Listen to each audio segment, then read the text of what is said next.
Të nderuar, u rikthyem në pjesën me personalitetin e ditës apo të ftuarin e ditës për sot dhe njëkohësisht temën për të cilën sot do të diskutojmë. Në këtë pasdite sot do flasim për Unionin Studentor të Republikës së Maqedonisë së Veriut, për aktivitetet, të arriturat, mbështetjen, sfidat e kështu me radhë. Për të diskutuar për këtë temë, ne kemi nderin dhe kënaqësinë që në studion ton të na nderojë vetë kryetarja e Unionit Studentor, Hava Feta. Përshëndetje Hava dhe mirë se erdhe. Përshëndetje nderuar dhe faleminderit shumë për ftesën. Kënaqësi shumë e madhe që sot të kemi në emisionin ton për të folur për Unionin Studentor dhe jo vetëm. Faleminderit. Gjithashtu edhe për ne, faleminderit. Atëherë të fillojmë në fillim të flasim për atë se çfarë ju motivoi apo çfarë ju shtyu që të përfshiheshit në Unionin Studentor. Në fakt, kjo pjesë është pak interesante, se unë rastësisht kam marrë pjesë në Union. Në fillim kam qenë si aktiviste, rastësisht më doli në internet të faqja e Unionit Studentor Shqiptar, një ligjërat me psikologen Sumia Ramadani, me temën mbi zhvillimin mendor, edhe më tërheqi ajo pjesa, shkoja mora pjesë në atë ligjërat. Prej atje më duk një ambient shumë interesant, shumë shoqëror, shumë familjar, edhe thash pse mos jem edhe unë pjesë e Unionit Studentor Shqiptar. Pastaj për aty si aktiviste, kalova nëpërmjet disa trajnimeve, u përzgjodha nga kryesia paraprake e cila ka qenë, edhe mendova thash pse mos jem edhe unë një udhëheqëse e Unionit Studentor Shqiptar, edhe të mundohem me bëu diçka mirë për studentat, edhe gjithashtu edhe për veten, sa jo faktikisht bjen edhe zhvillimi i jot personale dhe zhvillimi të tjerëve. Dhe kështu tash e gjej veten këtu. Gjej veten këtu dhe e bërë edhe kryetare e këtij unioni. Po, momentalisht jam ushtruese detyre e kryetares deri në fund të vitit 2025 dhe pastaj nëse kemi suksese vazhdojmë edhe tutje. E ndjen si përgjegjësi, si privilegj, si nder që ti jesh ushtruese detyre, por në fakt kryetare. Po, është përgjegjësi shumë e madhe, normal ajo, po është edhe privilegj. Edhe kur e ban me gjithë zemër apo me dashninë e plot, vjen lumturi shumë e madhe është t'jesh pjesë, të miresh me studenta, të miresh me aktivitete ndryshme, kesh afër persona akademik, profesor të cilët janë në vlera të larta, edhe pse jo. Edhe të plotëson shpirtërisht në anën tjetër. Po, plotësoj shumë shpirtërisht. Por cilat janë objektivat ose qëllimet që ka Unioni Studentor? Objektivat e Unionit Studentor Shqiptar janë përfaqësimi i studentave, më konkretisht mi mbrojtë të drejtat e studentëve, me rrit nivelin e arsimit të lartë në Republikën e Maqedonisë së Veriut, për shkak se viteve të fundit vrehet ajo mangësia në cilësinë e arsimit, nëpërmjet debateve të cilët i realizojmë ne si Union Studentor Shqiptar, mundohemi të qesim në pah ato edhe të shkojmë drejt zgjidhjes aty në problemeve. Do të thonë, objektiva kryesore është zgjidhja e problemeve të cilat mund të hasen studentët, edhe kërkesat të cilët adresohen drejt neve, të zgjidhim ato. Cilat janë disa nga arritjet, le të themi, që keni hasur deri më tani në këtë rol? Nuk është që kemi bu shumë aktivitete, për shkak se jemi kryesi e re, jemi zgjedhur në shkurt të vitit 2025 dhe ka afër 4 muaj që jemi në kryesi, por arritjet mund të cekim konferencën shkencore të cilët e kemi realizu me 16 maj. Kemi pas përfaqësues të universiteteve private dhe publike, profesor akademik, të cilët kemi folur mbi temën sfida dhe perspektivat e arsimit të lartë në Republikën e Maqedonisë të Veriut, prej ku kemi dalë me disa pika apo me disa problematika të cilët janë aktuale në shtetin e Republikës së Maqedonisë të Veriut dhe me disa mënyra të themi të zgjidhjes, por të cilat do vazhdojnë me aktivitete të radhës, nuk mund ta përfundojmë vetëm me një konferencë të vetme dhe shpresoj që do vazhdojmë me etapat ndryshme deri në realizimin e gjithë atyre idejave të cilat i kemi para pa. Po. Si dëgjoni, në fakt si përfaqësoni kërkesat apo ankesat e studentëve në për institucione? Po, organizata jonë ka organet e veta, kemi kuvendin dhe kryesin. Në kuvend bëjnë pjesë antarët të cilët në mënyrë vullnetare kanë marrë pjesë dhe kanë apliku me qenë pjesë e kuvendit. Pastaj nëpërmjet intervistave i vendosim në kuvend. Aty kërkesat të cilat i kanë studentët, pa marrë parasysh se çfarë kërkesa janë, adresohen tek ne dhe ne si kryesi që jemi, ulemi, diskutojmë, shohim se si apo në çfarë mënyre mundemi mi bo, pastaj drejtohemi tek institucionet apo tek universitetet, në varësisht prej kërkesave që na adresohen. Të flasim pak edhe për bashkëpunimin që ju, si Union, keni me stafin akademik apo me universitetet e ndryshme. Si është ky bashkëpunim? Ju përkrahin, ju mbështesin? Po, shumica po kemi edhe prej atyre të cilët nuk kanë qenë shumë të hapur për bashkëpunime, por kemi pas takime, do me thonë me rektorët, prorektorët të universiteteve. Kemi pas edhe bashkëpunime me parlamente studentore, të cilët janë një rol kyç mundemi me thonë në universitete, se edhe ato e përfaqësojnë universitetet, studentët e universiteteve dhe pse jo, edhe ne jemi si urlidhse nëpërmjet universiteteve të ndryshme të bëjmë diçka ose ndonjë projekt ose aktivitet që mundet me qenë dobipruese për gjithë. Me qenë se hava gjatë gjithë kohës ne flasim për Unionin Studentor, të flasim pak në pika të shkurta për historikun e këtij unioni. Pra në pika të shkurta se si e ka pasur zanafillën, aktivitetet që janë ndërmarrë. Po. Është themelu në vitin 2012. Kjo ka lindë studentët të cilët atëherë kanë qenë në Union Studentor Shqiptar, kanë qenë pjesë e lidhjes nxënësve, Unioni i nxënësve, dhe prej aty e kanë marrë si mendim që ta bëjnë Unioni Studentor Shqiptar. Është kriju me 30 maj 2012, kryesia e parë ka qenë Daim Luçi, pastaj vinë Arbeni, Ekson Shabani, Nermine Amidi, Viona Linda Regjipi dhe do të thonë kanë qenë 5 kuvende dhe tash ne jemi momentalisht kuvendi i 6. Dhe të gjithë këto i kemi pasur në emisionin tonë. Tani kur po përmend një emra, më kujtohen gjatë gjithë këtyre viteve kemi pasur të gjithë përfaqësuesit e Unionit të Nxënësve, tani të studentëve në emisionet tona, dhe kjo është një kënaqësi shumë e madhe edhe për neve, që kemi arritur ti kemi në emisione për të. Kjo do të thonë vërteton atë që 13 vite rresht nuk ka hesht Unioni Studentor Shqiptar. Pikërisht.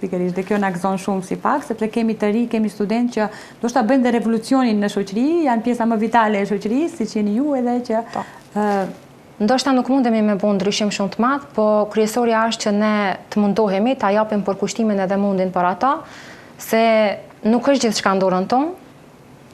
Është edhe pala tjetër e cila duhet me ndërmarrë masa, po puna është që ne duhet ta kryejmë atë misionin tonë deri në fund.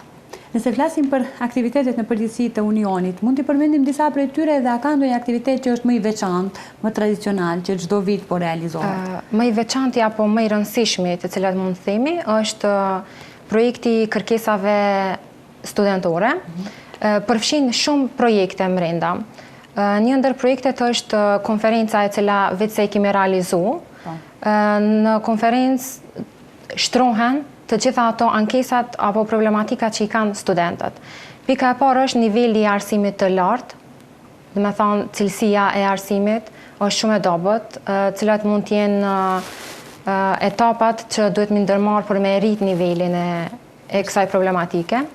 Pastaj e dyta është mungesa e bibliotekave, që është shumë e dallueshme këtu. Nuk ka shumë hapësira në cilën studentët mund të ndihen të rehatshëm apo që mund të përdorin literaturat ndryshme për të marrë dituri. Problem tjetër është edhe kushtet e konviktit, që shumica e studentëve të cilët studiojnë jashtë qyteteve të tyre, normal duhet i kenë kushtet s'paku standarde, për me e krya atë misionin e vetë pak ma letë, se unë vetë personalisht jam prej Shkupit edhe kom udhëtu, vitin e parë kom udhëtu dhe ka qenë shumë problem për mu. Është shumë edhe lodhje, se koha të shkon rrugës, lodhesh psikikisht, pastaj nuk ke motiv shumë me marrë me studiu. Edhe vitin e dytë edhe tretë, pastaj kom banu këtu edhe ajo ka qenë shumë e lehtë për mu. Edhe kushtet në cilën kam nejtë unë kanë qenë shumë të mira, po kemi pas edhe kom një ankesa edhe prej tjerëve që kanë pas pengesa, edhe për shembull ajo të pengon shumë studimin tanë, se nuk mundesh me arrit ato që ti je nis. Sigurisht, atë vizionin të cilën e ke. Në fakt, emisioni ynë ka marrë dhe mirënjohje nga Unioni Studentor. Tani gjatë bisedës po më kujtohen edhe është nderuar, domethënë, me mirënjohje si emision që ka përkrahur gjithmonë Unionin Studentor. Të flasim pak edhe më tutje për bashkëpunimet, Hava. Sa ka bashkëpunime mes universiteteve? Meqense folëm pak më herët për bashkëpunimin që ju keni me universitetet, po mes veti parlamentet studentore ndoshta të universiteteve. Kemi bashkëpunime, do me thonë, me parlamente studentore. Në krejt aktivitetet të cilat i kemi bo, kemi pas ftesë dërguar drejt atyre, edhe disa kanë qenë prezente, disa jo. Bashkëpunime tjera kemi pas edhe nëpërmjet profesorëve të cilët janë ligjërues të universiteteve, edhe ato kanë kontribu në union, kemi pas ligjërata ndryshme, dhe me thonë mundemi, kemi bo edhe takime me rektor të Universitetit Nën Tereza, kemi bo takime me rektorin e Universitetit të Tetovës shtetëror. Pastaj kemi pas edhe takime me përfaqësues të parlamenteve studentore, si të Universitetit Ballkanik, të Universitetit Nën Tereza, të Shtulit. Dhe me thonë, kemi bashkëpunime të ndryshme. Hava ti je studente e Fakultetit të Mjekësisë. Po. Dhe në anën tjetër je edhe kryetare e Unionit Studentor. Si arrin që ti menaxhosh këto role? Është e vështirë, është sfidë për ty e dyanshme? Po, është sfidë e madhe, për shkak se... Duke pasur parasysh që Fakulteti i Mjekësisë nuk është fakulteti lehtë. Po, duke pas parasysh ata edhe duke pas parasysh se një organizat lyp kohë shumë, kohë edhe mund, edhe drejtimi i mjekësisë gjithashtu pak a shumë i ngjajshëm, po mendoj se vullneti e bën gjithçka. Edhe kur ki vullnet, mundohesh me nda kohë për secilin send. Unë përveç këtyre mirem edhe me rrobaçepsi, është pak jashtë kësajna, po atë e kam zakonisht sezonën e verës, kur kemi pushime gjatë vitit akademik, edhe kompenzohet gjithçka. Pra mund quhet pasion, kjo përveç mjekësisë edhe përveç asaj që je shumë aktive në shoqëri. Po. Edhe kjo pjesa tjetër. Por çfarë të motivoi që studiosh mjekësinë, shkencat mjekësore? Humanizmi ndoshta se të karakterizon. Nuk mund t'i shoh njerëzit të vujt. Më vimben. Me thonë, s'mundem, përderisa ka mjek, të cilët kanë arrit shumë, pse mos marrim ne mësim prej atyre, të bëjmë si ato dhe të ndihmojmë personat të cilët kanë nevojë. Si në aspektin civil që është organizata dhe si në aspektin shëndetësor që është mjekësia, dhe me thonë kjo është bazë për mu, t'jem afër njerëzve edhe t'u lehtësoj atyre. Shumë e bukur si thënie që ju e keni edhe si mision. Megjithatë, si është një ditë e zakonshme për një student të mjekësisë? Gjatë kohës vitit akademik flasim, jo tani në pushim. Dhe me thonë, rutina e njëjtë si shumica, fillim kemi ligjërata në mëngjes, pastaj kemi pjesë praktike në spitale, zakonisht pjesa më e lirë na bjen pas ditja, ajo pas darkës, ku mundohemi me gjetë pak kohë të lirë me dalë me shoqni, se edhe mjekësia lyp një ma shumë mund me thonë një izolim në vete, edhe të studiosh. Edhe nuk është, unë nuk e shoh edhe shumë pozitive mu më shel komplet, edhe mos me pas edhe jetë jashtë. Dyqysh jashtë është jeta gjallëni, duhet i përjetojmë të dyjat, pa marrë parasysh sa e vështirë mundet mu kanë, ama është një jetë e kena edhe duhet me që pak... Të tjetër e relakson pak a shumë. Sigurisht, por cilat janë sfidat me cilët je përballur ti si studente ose që përballen studentët në përgjithësi, meqense tani je përfaqësues i studentëve, pra me çfarë sfidash përballen? Ma shumë është individuale, secili ka ato sfidat. Secili ka, varet se çfarë mundet me përballu ose çka jo. Për shembull, sfidë për mua ka qenë hera e parë prej momentin që unë jam bu studente. Do të thonë, kam ardhur këtu, jo që se njohim si vend, po kur bëhet bazë që ti duhet jetojsh edhe shumicën e kohës ta kalosh këtu, është pak problem, sidomos kur je vetëm. Do me thonë, sfida më e madhe ka qenë kjo, po edhe mund të them që është edhe përparësi, sepse të bën të pavarur, bohesh e gatshme t'i krysh krejt sendet vetë, edhe mos të kesh nevojë, po ti bash mbi supet e tua, angazhimet e tua dhe mos të kërkosh mbështetje ndoshta diku tjetër, kjo është më e bukur. Po lodhjen dhe stresin gjatë studimeve si e menaxhon? Ndoshta është ajo që e tha pak më herët. Po. Lodhjen me relaksim, me diçka, po stresi është pak problem. Stresin shumë vështirë me menaxhu, afat provimesh, vetëm shkon tu ushtu asnjëherë tu paksu. Ama edhe mësohesh, me kalimin e kohës mësohesh, po, e din se është vetëm një fazë, do kaloje, jetoj ma shpresën që do e shojmë dritën mas tunelit, edhe kalon gjithçka. Edhe uroj shumë që të shijoni këto suksese nga ky stres që del nga provimet edhe nga viti akademik. Po megjithatë, keni ndihmë nga profesorët, janë raportet profesor-student, janë raporte të mira, miqësore, diktatoriale, apo? Janë dyjat. Janë dyjat. Kemi disa profesorë me cilën ki knaci edhe donë me kalu sa ma shumë kohë me ta. Ajdin merë knaci edhe pi punës, pi praktikës që e bon. Ka edhe disa profesorë që s'mund të themi janë negativa, po nështë pak ma të thotë. Më me qëndrim. Po, më me qëndrim edhe të shmenejt pak ma e shtangut se mos po gaboj diçka ose nuk ja që e lirë sa je me disa tjerë. Tu më të lehtë keni me asistentët, besoj. Po. Ato i kemi pak ma shoqërore. Ato ju përkrahin pak më shumë. A ndonjë pasion tjetër më thënë përveç mjekësisë e përmendëm me ke rrobaqepsin, mirem sezonën e verës, zakonisht dihet kjo. Përveç mjekësisë, çfarë tjetër do kishe studiuar? Qofse nuk do të ishte mjekësia si alternativë kryesore. Kam pas disa momente që kam mendu, edhe pse shumicën e kohës kam qenë gjithë mjekësi, s'kam nda, po ka qenë arkitektura edhe dizajni. Me thonë, dizajni prap kapet me këtë pjesën që e përdori, po edhe arkitektura kishë qenë një prej drejtimeve nështë që i kisha gjithë si profesion. Si është jeta studentore e një studentit të mjekësisë, që studion jashtë Shkupit, për shembull studion në Tetov, si është kjo fazë? Megjithëse për të gjithë është faza më e bukur? Po, është faza e bukur. Në fillim është ajo faza, disa ta mësojmë rutinën, edhe pastaj mësohesh, është një fazë shumë formuese, mu i me thonë. Formuhesh me personalitet, me qëndrim, bosh e panvarur, mësohesh me pas në rrethin tanë persona prej krajinave shumë ndryshme, mëson shumë prej tynëve, edhe njëkohësisht është edhe e kënaqshme dyqysh. A ke ndonjë model ose ndonjë shembull në profesionin e mjekut, le të themi që është frymëzim për juve, si shembull model që do e kishe marrë, që në të ardhmen të bëhesh si ai? Të gjithë kemi inspirime të tilla dhe kemi pasur. Nuk kam sakt për përcaktuar, po kam disa që mundohem t'i ndjeki ato. Edhe me ne të gjithë masatinëve edhe në kontakt me ato që çdo inovacion, çdo gjë, ato ta përcjellin tonë, pse jo. E kjo është shumë e bukur. Megjithatë, ka pasur një moment të vështirë ose sfidues në rrugtimin tënd, qoftë në rrugtimin si studente apo si aktiviste? Ose nuk do i kishe veçuar në moment të tillë? Sfida që gjithmonë vjen pak më e rëndë është fillimi i gjithçkaje, se do të thonë ne marrim një send që se kena bua asnjëherë më herët. Edhe nuk e dim si do shkojmë, si do e bëjmë, a do e realizojmë mirë, a do dalim keq para tjerëve, a do bëjmë gabime të cilat edhe pse krejt njerëzit bëjnë gabime, po diçka që s'falet, mos ta ngushtojmë tjetrin, mos të reagojmë shumë shpejt. Kjo është ma shumë ajo pjesa që është pak ma probleme. Dhe pasi e kalon këta është gjithçka e lehtë. Më e lehtë. Po. Sfida kryesore kalohet.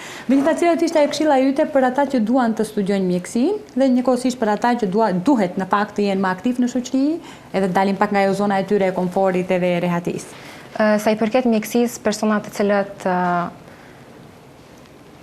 janë ashtu si unë, nuk mund të shohin tjetrin keq. Kisha thonë, le ta marrin si qëllim kryesor, mjekësinë, le të studiojnë, derisa ta kryjnë edhe derisa të buhen mjek të suksesshëm.